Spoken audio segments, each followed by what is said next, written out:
Bismillahirrahmanirrahim. Kita melanjutkan ke korelasi dan regresi linier. Saya cukupkan pembahasan tentang uji hipotesis sampai dengan uji rataan dua populasi ya. Pertemuan minggu lalu ada terakhir. Nah, untuk korelasi dan regresi apa bedanya? Anda perhatikan dulu di sini ada satu set data. Sebelah kiri itu nanti kita nyatakan sebagai korelasi dan sebelah kanan dengan regresi. Untuk mencari hubungan antara dua variabel X dan Y, kita bisa menggunakan korelasi atau regresi yang nanti akan kita pelajari kapan itu bisa digunakan dan syarat-syaratnya. Gampangnya gini, ini satu set data yang sama. Jika kita tidak ingin membentuk suatu garis, maka kita sebut korelasi. Tetapi jika kita ingin membentuk suatu garis seperti yang di sebelah kanan, maka kita sebut sebagai regresi. Contoh untuk tingkat hidrokarbon versus kemurnian oksigen. Di sini peneliti berminat untuk mencari apakah tingkat hidrokarbon level yang kita nyatakan sebagai sumbu X atau variabel independen itu nanti dapat memprediksi besarnya kemurnian oksigen ya yang menjadi simbol Y. Nah, di sini ada 20 observasi. Oke. Nah, untuk mengetahui hubungan antara tingkat hidrokarbon dengan kemurnian oksigen berdasarkan 20 pengamatan ini, maka perlu kita scatter diagram dulu, kita plot datanya dulu seperti ini. Anda perhatikan dalam kotak ini ada 20. Nah, setelah kita amati, dari plot ini, secara common sense kita melihat, oh ini sepertinya saya bisa membentuk suatu model ya untuk menggambarkan hubungan antara tingkat hidrokarbon dengan kemurnian. Oke, coba kita bikin suatu garis misalkan seperti itu. Seperti Anda perhatikan yang di bawah. Nah, nanti kita akan dalam pertemuannya yang kita bahas adalah yaitu bagaimana kita bisa membentuk garis ini untuk memodelkan permasalahan yang di atas. Oke. Nah, untuk membentuk garis ini, tentu saja tidak pas ya, nanti akan ada beberapa pengamatan yang tidak pas di garis. Tetapi sementara ini kita asumsikan ini adalah garis yang terbaik. Ya, garis yang terbaik. Oke ya, ini adalah true regression line-nya, garis regresinya ya. Nah, kemudian ini adalah mungkin saya kurang pas ya. Seperti itu. Nah, untuk bentuk garisnya kita membutuhkan dua ya, ada beta 0 intercept-nya, karena lihat ini kan tidak pas di 00, dia mulai agak ke atas. Bisa saja sih tergantung datanya, bisa saja mulai di bawah ini, misalkan seperti itu. Karena ini tidak pas mulai dari 00, ini intercept-nya. Kemudian beta 1, kemiringannya. Nah, miringnya kan tidak harus 45 derajat, bisa 30 derajat, 60 derajat, atau kemiringan lain yang nanti akan dicari melalui data tersebut. Oke ya. Nah, nanti yang akan kita dalam aplikasi sehari-hari kita tidak tahu nilainya beta 0 dan beta 1, nanti akan kita estimasi dari data. Oke. Nah, apa itu korelasi? Kita bahas dulu ya. Sebelum membentuk regresi, berarti kita perlu mencari hubungan. Nah, hubungan itu disebut dengan korelasi. Correlate itu artinya hubungan ya. Tetapi di sini secara bahasa statistik yang namanya korelasi itu hubungannya sudah spesifik ya, berarti hubungan linier antara dua variabel. Sebelum kita memasuk ke korelasi, kita pahami dulu ada yang disebut dengan covariance. Ada variance. Variance itu jadi begini. Anda tadi punya set data, X tadi apa? Tingkat hidrokarbon. Di dalam data tingkat hidrokarbon sendiri, itu ada variansinya. Nah, cara mencari variansi sudah tahu ya, Anda cari dulu rata-ratanya, atau bisa menggunakan Excel ya kan. Kemudian data pertamanya dikurangi dengan rata-rata, terus dikuadratkan, lalu dijumlahkan, jadilah dia variansi. Nah, X ini memiliki variansi sendiri, namanya varians. Y ini memiliki variansi sendiri, variansi. Oke, nah kemudian covariance adalah hubungan antara varian X dan varians Y. Seperti ini ya. Ini adalah varians X-nya ya, dan ini Y-nya dibagi N-1. Oke. Nanti, kalau kovariannya lebih dari 0, berarti dia korelasi secara positif. Kalau kurang dari 0, negatif. Jadi mungkin saja negatif. Kalau 0, independen. Nah, untuk mengetahui hubungan besar tingkat hubungan linier, ingat ya, jadi korelasi ini linier. itu kita menggunakan koefisien yang disebut dengan Pearson correlation coefficient. Dia merupakan covariance tapi yang sudah di-standardize, yang sudah standar. Kenapa? Kalau tidak distandarkan, ya, jadi covariance itu kita standarkan. Kenapa? Karena unit satuannya beda. Pada kasus kita tadi sama, kebetulan kan persen juga. Tapi ada kemungkinan, mungkin sangat mungkin sekali dalam kehidupan sehari-hari, antara variabel X dengan variabel unitnya beda. Oke, maka perlu distandarkan. Cara menstandarkan gimana? Ya, kovarian XY yang tadi dibagi dengan akar varians X dikalikan dengan akar varians Y. Anda sih nggak usah menghafalkan ini ya, rumusnya, yang penting pahami konsepnya. Oke. Nah, kemudian R ini, ya, jadi kalau diringkaskan rumusnya SXY berarti tadi ya, ini tadi, kan ini covariance tadi, covariance XY dibagi dengan akar varians X dan akar varians Y. Ini digabungkan ya, karena kan akar dikalikan akar kita bisa kombinasikan. Ya, oke.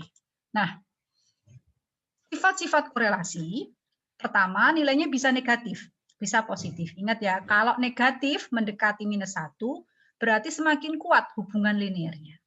Adapun kalau semakin dekat dengan 1, berarti semakin kuat hubungan linear positif. Adapun semakin dekat dengan 0, maka semakin lemah hubungan linear yang terjadi, ya, baik secara positif maupun negatif.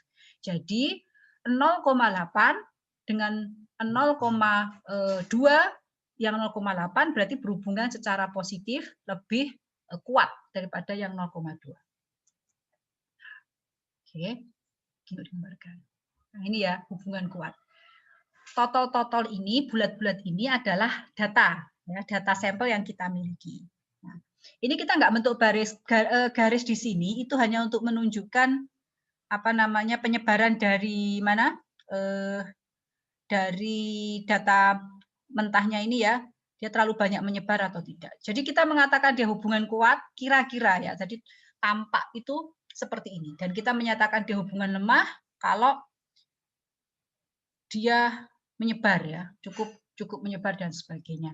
Nah, nanti mungkin pertanyaan yang muncul adalah apakah hubungan itu selalu linear? Oh, tidak.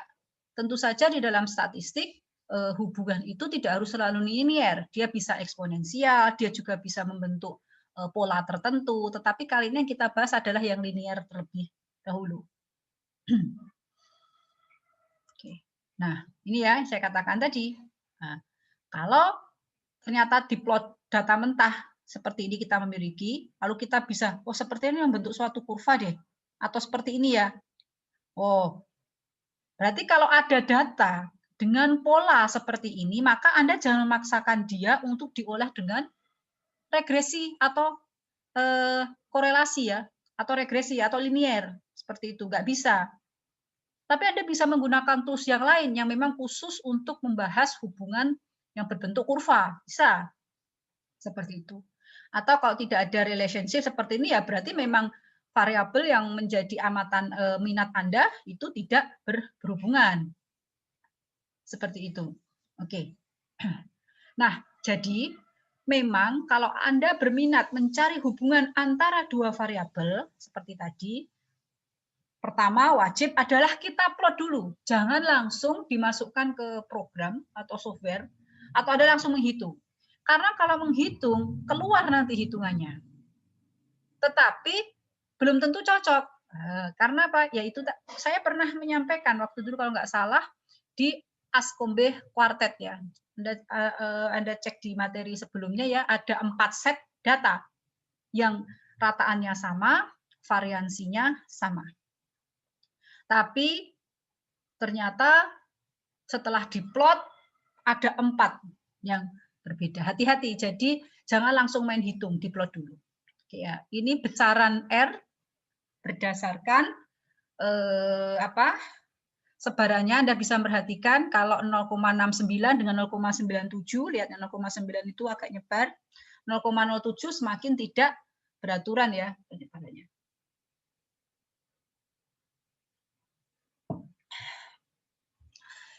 Ciri yang kelima adalah dia tidak tergantung pada satuan.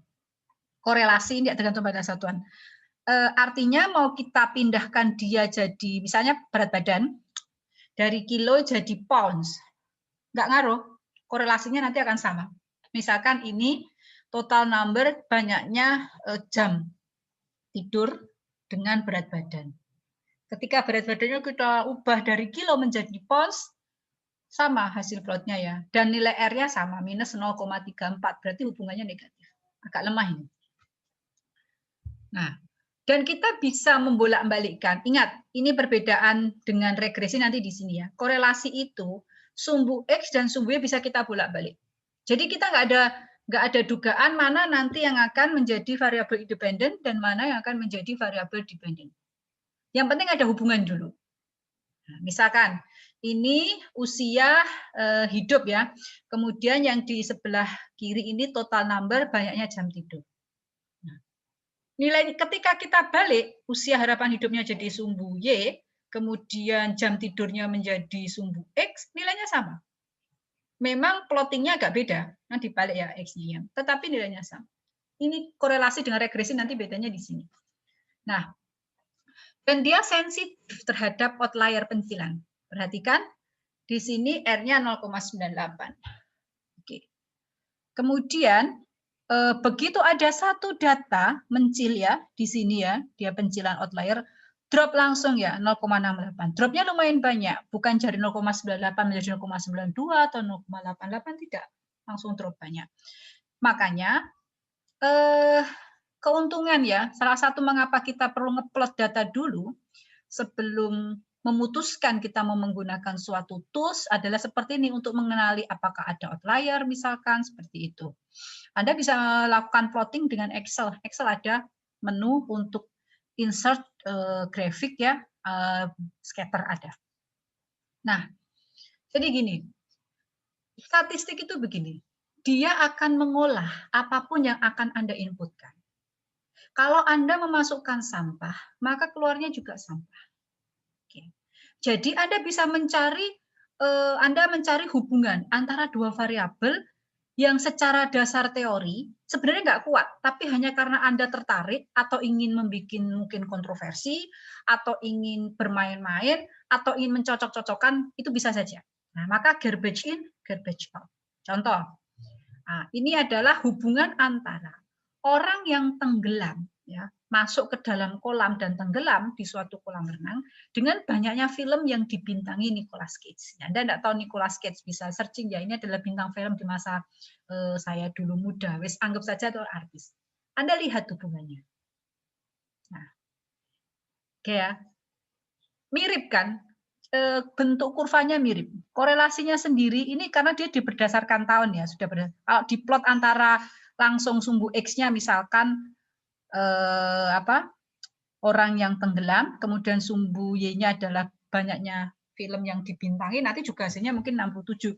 Karena ini sudah diplot berdasarkan tahun ya, jadi antara tahun 99 sampai 2000. Anda mirip. Tapi apakah secara dasar teori masuk akal? Anda mencari hubungan seperti ini. Kan kurang masuk akal.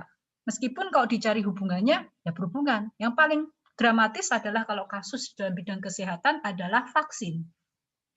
Jadi para orang-orang yang anti vaksin, mereka membuat grafik bahwa manusia anak yang divaksin lebih banyak yang autis dengan banyaknya vaksin yang sekarang. Seperti itu. Nah, itu sekilas tampaknya masuk akal. Tapi ternyata tidak ada hubungannya. Meskipun kalau diplot ya tampak berhubungan. Padahal kalau diplot juga antara yang autis dengan yang bahan makanan organik, hasilnya juga kurang lebih sama-sama berhubungan. Tapi kan tidak masuk akal juga secara teori. Jadi, kalau Anda ingin ingin membangun suatu model, ingin suatu mengolah data, harus dilandaskan dulu dengan teori. Ya, teori atau sesuatu yang masuk akal yang mungkin sudah jadi kesepakatan di dunia ilmiah. Jangan semua langsung dimasukkan. Seperti ini. Nah, misalkan penjualan es krim dengan serangan hiu. Nah, dua-duanya itu meningkat pada saat cuaca panas. Kan musim panas di Amerika, negara maju kan sekitar bulan Mei, Juli ya, sampai September. Wah, ini puncaknya di sini.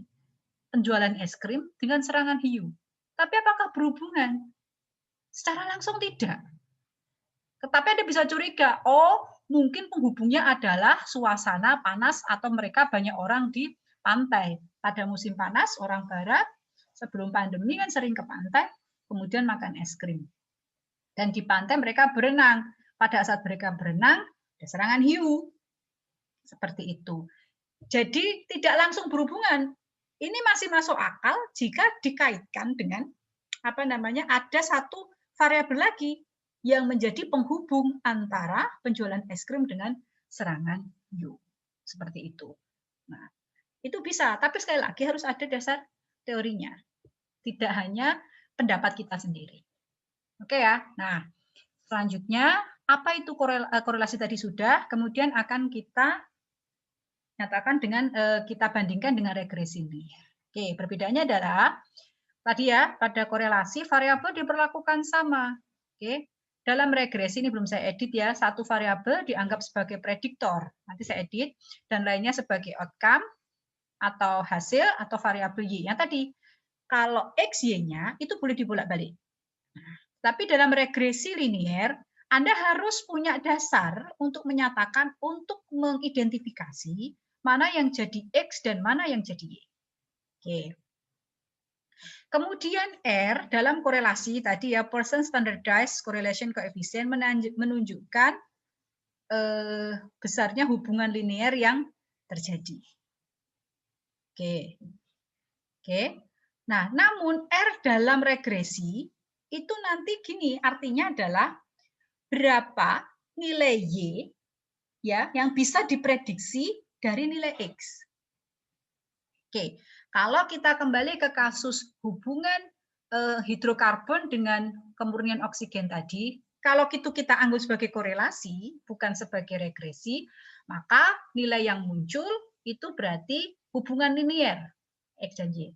Tetapi kalau kita nanti sudah memutuskan untuk menggunakan regresi, di mana X tingkat hidrokarbon akan memprediksi kemurnian, maka kita menyatakan bahwa nilai R itu adalah nilai variabel Y ya yang akan diprediksi dengan si nilai kemurnian yang akan diprediksi dengan nilai hidrokarbon. Seperti itu.